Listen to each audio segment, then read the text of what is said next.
saúde é o tema da nova série de reportagens que o Interesse Público exibe a partir de hoje. E para começar, vamos falar sobre uma doença que assusta muita gente, o câncer. As estimativas apontam 600 mil novos casos por ano no Brasil. Mas, apesar da gravidade da doença, avanços no tratamento já são percebidos. O Márcio está aqui com a gente hoje para falar sobre essa nova série. Oi, Márcio. Oi, Roberta. Olá para você que acompanha o Interesse Público.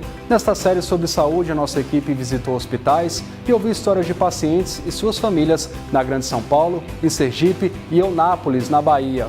Algumas são realmente emocionantes. Na nossa reportagem de hoje, a gente vai mostrar a história da pequena Daphne, de apenas 4 anos. Vamos falar ainda sobre a lei dos 60 dias, que é o prazo máximo para a rede pública começar um tratamento. Na próxima semana, vamos ver como o Hospital de Urgência Aracaju vai dar mais condições de tratamento para as vítimas de queimaduras. E terminamos a nossa série mostrando o uso do canabidiol como forma de tratamento para amenizar a dor dos pacientes. Vamos conferir? Vamos sim.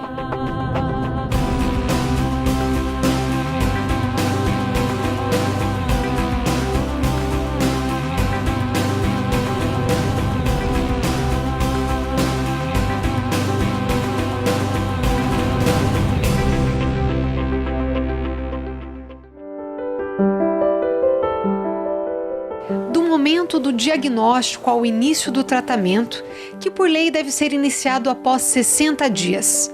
Um processo difícil para quem enfrenta e para quem acompanha. No caso de Daphne, de apenas 4 anos, diagnosticada com leucemia, a quimioterapia teve início no final de 2018. São meses de idas e vindas para o hospital. Mas isso não é motivo para tristeza. Pelo contrário, a alegria e o acolhimento de médicos e voluntários têm aliviado o que poderia ser um sofrimento. Eu tento no máximo que eu posso deixar ela alegre, feliz, porque 50% da cura é a felicidade da criança, né? Então a gente já pensa positivo, aí a gente pensa mais ainda, né? O Hospital Infantil Darcy Vargas de São Paulo é referência no tratamento do câncer infantil. Ao todo, entre a oncologia e outras especialidades, 5.000 pacientes são atendidos por mês por profissionais multidisciplinares. Quando a criança chega, ela passa por uma sondagem com a professora para ver em que momento pedagógico ela está e a partir daí é feito um projeto pedagógico para essa criança. Então, onde ela faz as lições, aprende, dependendo da situação, ela até faz prova aqui no hospital e depois é enviada para a escola. Muitas vezes as professoras entram em contato com a escola na qual a criança está matriculada para poder entrar numa sintonia em que lição que ela estaria aprendendo lá para aprender aqui também. O tratamento do câncer não é fácil para o paciente e nem para os familiares. Só quem já passou ou acompanhou algum caso de perto sabe o quanto esse processo é árduo. E embora o caminho seja longo, medidas e ações de humanização fazem a diferença. A nossa taxa de cura aqui no Darcy Vargas é de 80% no geral. Fora, gira em torno de 60%. Então, por quê? Porque o médico sozinho ele não é capaz. São muitas as carências, são muitas necessidades. E quanto mais a gente traz esse paciente para perto da gente e faz ele entender a necessidade de tomar o remédio em casa, maior é a chance dele de cura. São mais de 40 ações e projetos acontecendo aqui. A Associação Paulista Feminina de Combate ao Câncer é um dos grupos com mais tempo de voluntariado. São 25 anos dedicados ao próximo. Ser voluntário é dar uma assistência, um calor humano, o amor para essas famílias que estão desesperadas. Nós atuamos junto com o paciente e a médica encaminha para as voluntárias as necessidades que ele tem para fazer um bom tratamento. E na sua inocência, Daphne acredita que tudo isso é apenas um processo para transformá-la em princesa de contos de fada. E agora a Daphne vai nos contar um segredinho. Daphne, o que vai acontecer com você depois do tratamento? Você vai virar uma? Princesa. Qual princesa? A Fancy.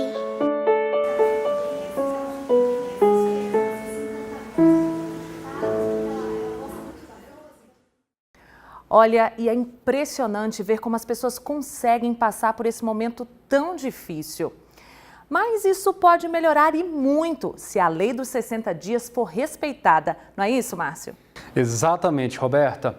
O Ministério Público Federal está de olho na aplicação dessa lei e é sobre isso a nossa próxima reportagem. Após o diagnóstico, o paciente ele tem 60 dias para ser atendido, para iniciar esse tratamento. Isso é um direito e, no final das contas, faz a diferença. Sem dúvida alguma, quem tem ciência e acompanha essa doença, sabe que a cada minuto perdido, efetivamente, tem repercussão futura. Nós temos que contemplar sempre o início da terapia, com todas as dificuldades que nós temos, o mais rápido possível. Obrigada, doutor Sérgio, agradeço a sua participação e até uma próxima. Até.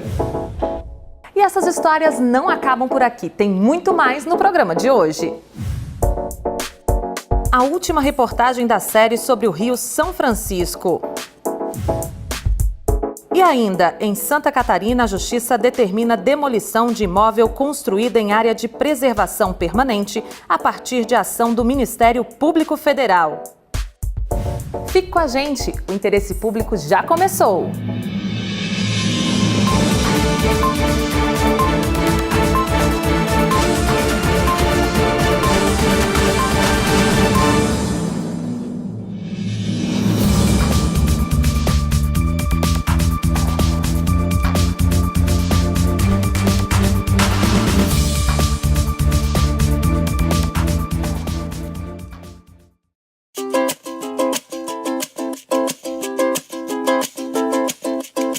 Você sabe o que significa sexting? O termo de origem inglesa é a junção da palavra sex, sexo, com texting, que quer dizer torpedo.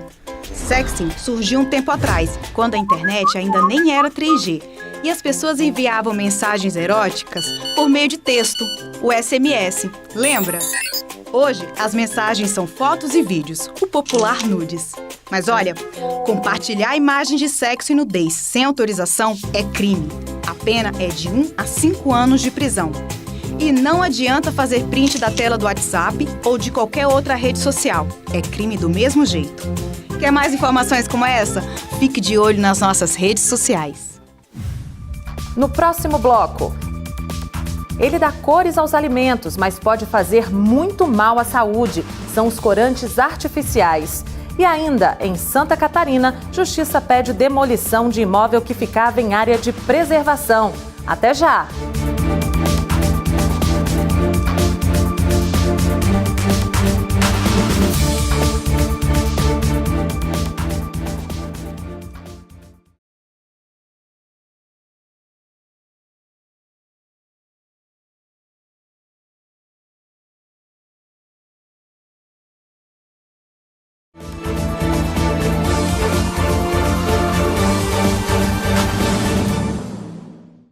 E continuamos falando sobre saúde. Dizem que a gente começa a comer com os olhos e a indústria de alimentos capricha nas cores, principalmente dos doces.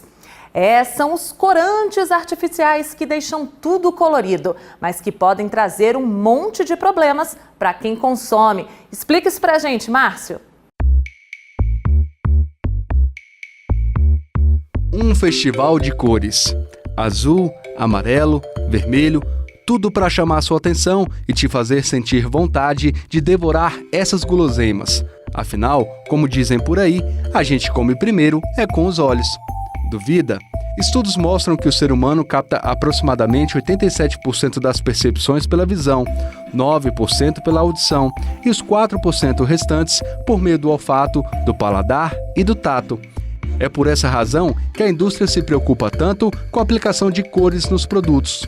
O problema é um dos elementos químicos utilizados para dar vida a esses alimentos, o corante artificial. O corante artificial não tem nenhum valor nutritivo.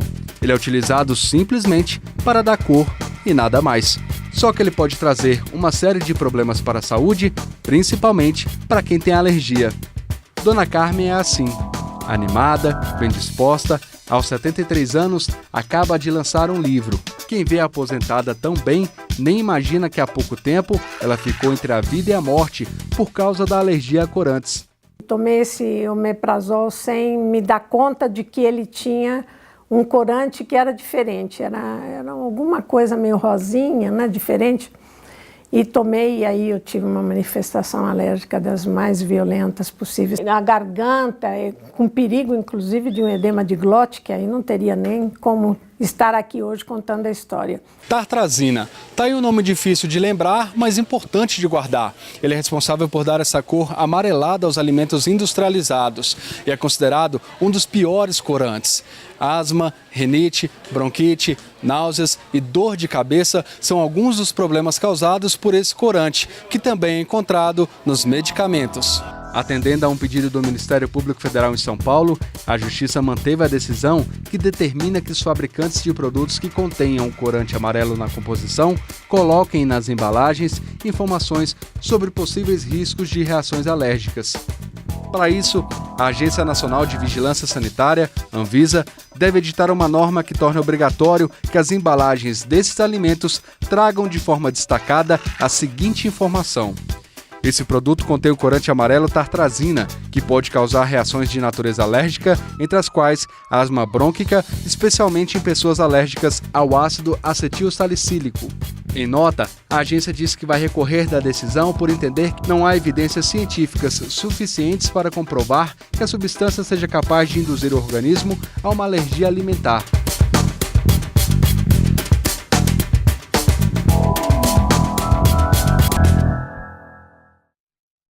Tudo bem que nessa matéria a gente falou sobre os corantes que fazem mal para a saúde, mas se eu te falar que tem corante que faz bem para a gente, não é verdade, Roberta? É isso mesmo, Márcio. E eu conto tudo sobre isso para vocês agora no Acontece nas Redes. Tá vendo essa raiz aqui amarelinha? É o açafrão da terra, conhecido também como cúrcuma, mas consumido assim, ó, na forma em pó. Dizem que esse amarelinho aqui sim é do bem.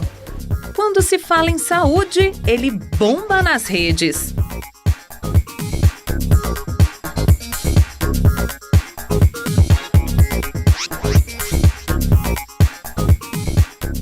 Mas por que será que ele tem tanta fama assim? Bom, e para responder essa pergunta, vamos falar com quem entende do assunto. Vamos lá! Ele pode ser usado aí como um corante natural, né, dentro da nossa alimentação, que a gente tem muita coisa que não é legal para o nosso organismo, diferente da cúrcuma, né? Ela tem vários benefícios no nosso organismo. Antioxidante, anti-inflamatório.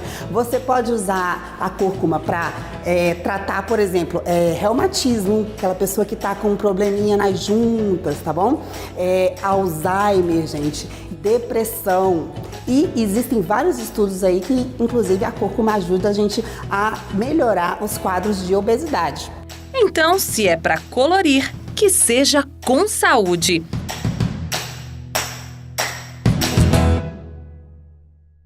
E em Santa Catarina, a Justiça determinou a demolição de um imóvel construído dentro de uma área de proteção permanente. O pedido foi feito pelo Ministério Público Federal, que quer ainda a recuperação da área degradada. Nome do bairro e da praia a 17 quilômetros do centro de Florianópolis, Sambaqui é, por definição, o lugar onde os primitivos habitantes, há mais de 5.000 anos, depositavam cascas de moluscos consumidos como alimento e também, às vezes, enterravam os mortos. Sambaquis, também conhecidos como concheiros, não faltam por aqui. Misturadas à areia da praia, as conchas contam o que ficou desse passado.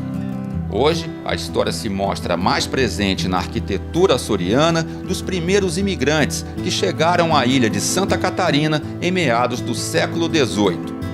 A identidade do bairro simples é marcada ainda pela própria geografia, que faz a terra avançar em direção ao mar.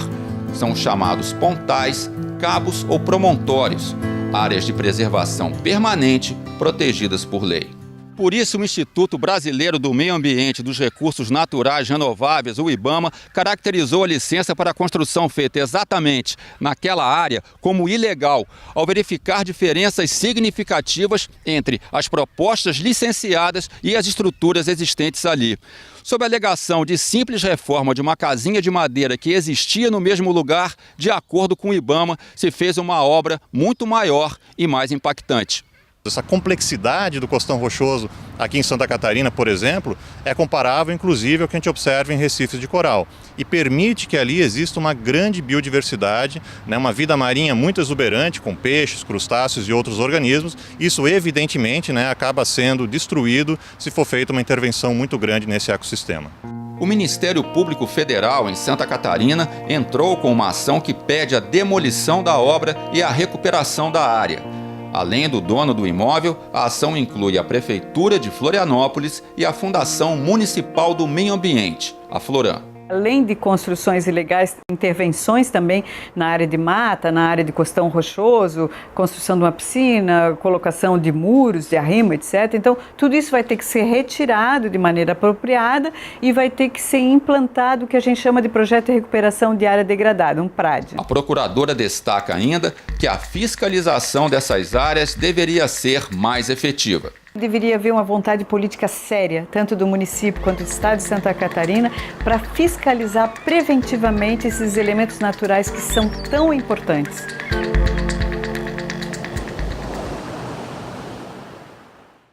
E na última reportagem da série sobre o Rio São Francisco, nós fomos até Sergipe. É depois do intervalo. A gente volta já.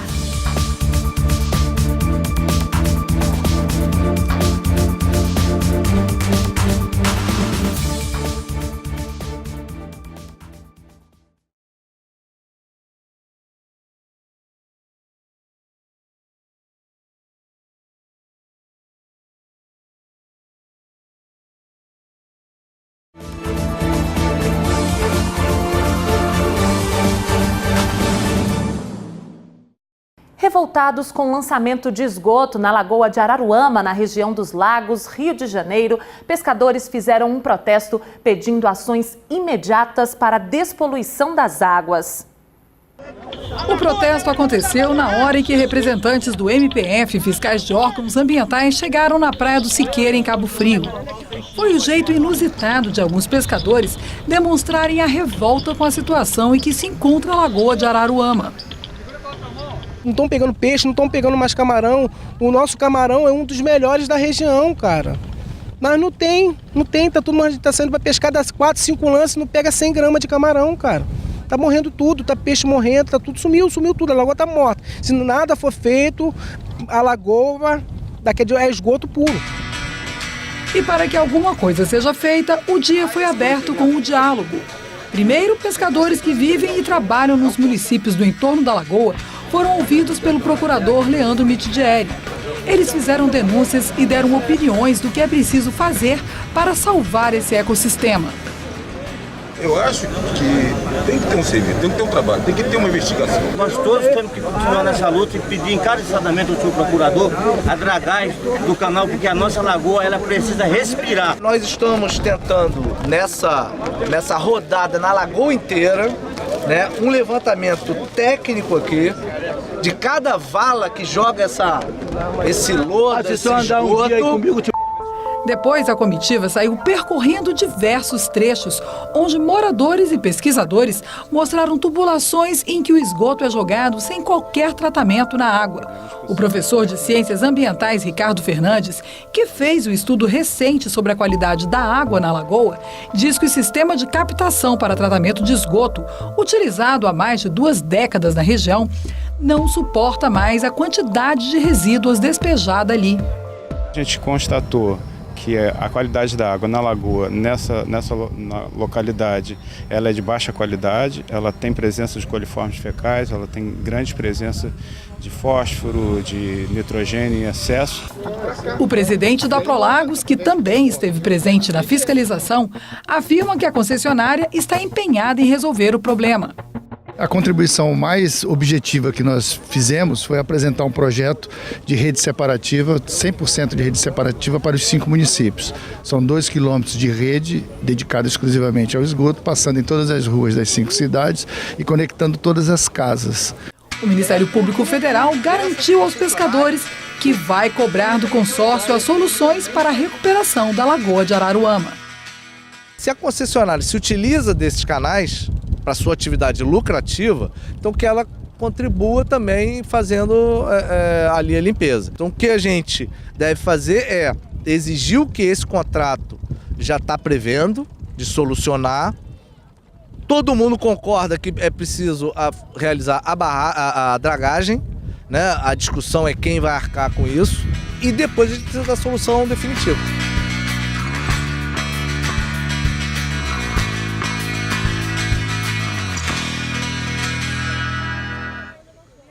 E agora vamos saber o que mais é notícia com a Érica Picelli.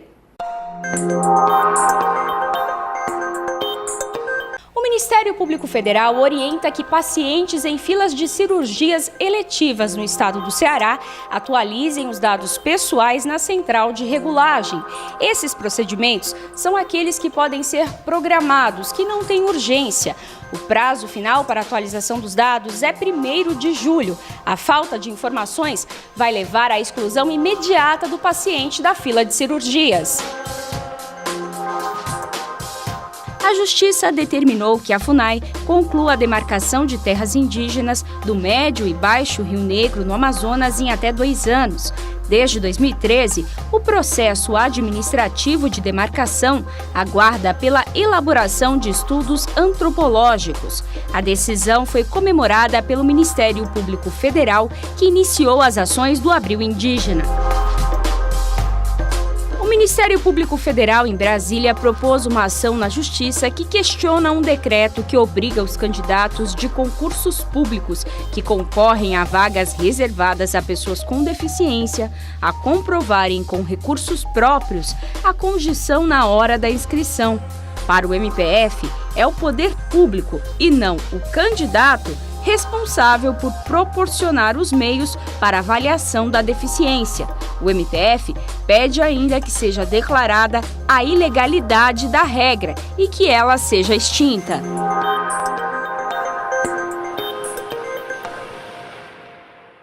Nas últimas semanas, nós mostramos na série de reportagens sobre o Rio São Francisco a situação da nascente na Serra da Canastra, em Minas Gerais, até o momento em que ele desemboca no Oceano Atlântico, no estado de Alagoas. Mas o caminho percorrido é longo. São 2.800 quilômetros de extensão que percorrem 5 estados e 504 cidades. Na última reportagem da série, vamos até Sergipe acompanhar o trabalho do Ministério Público para preservar o Velho Chico.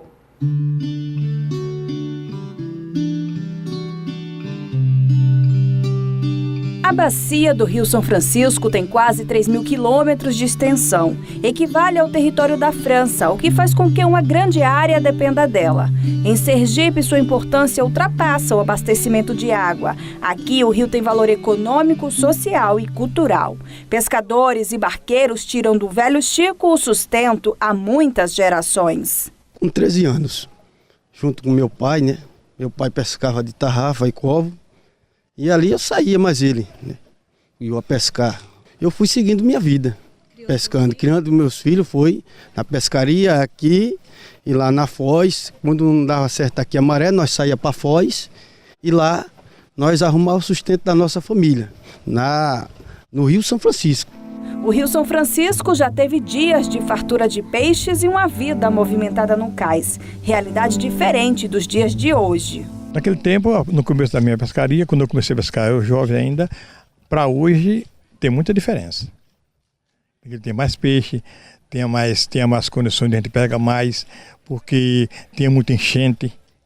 E hoje a falta de enchente influenciou muito na falta de peixe no Rio do Baixo São Francisco.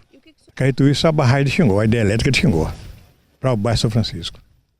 Ela tem uma participação de mais de 90% dessa falta de pescado de hoje.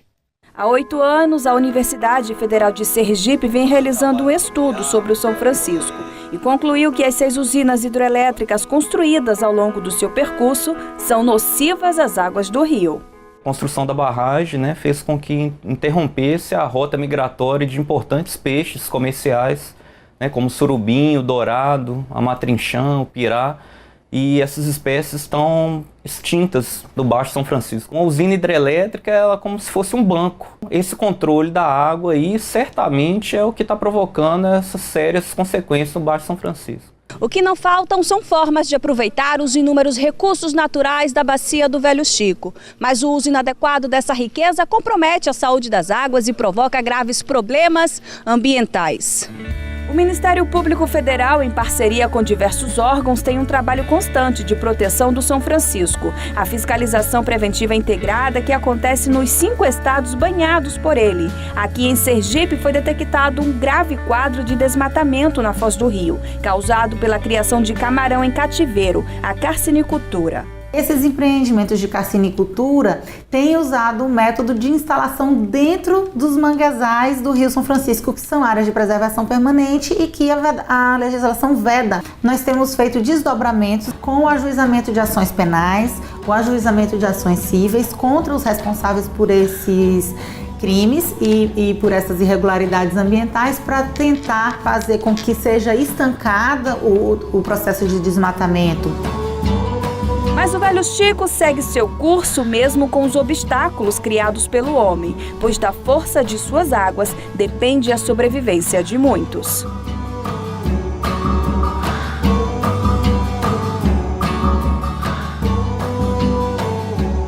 Você pode rever a série completa sobre o Rio São Francisco na internet. Anote aí, youtube.com/tvmpf. O programa de hoje fica por aqui, mas a gente continua em contato pelo e-mail que aparece aí na sua tela. Ótima semana! Tchau!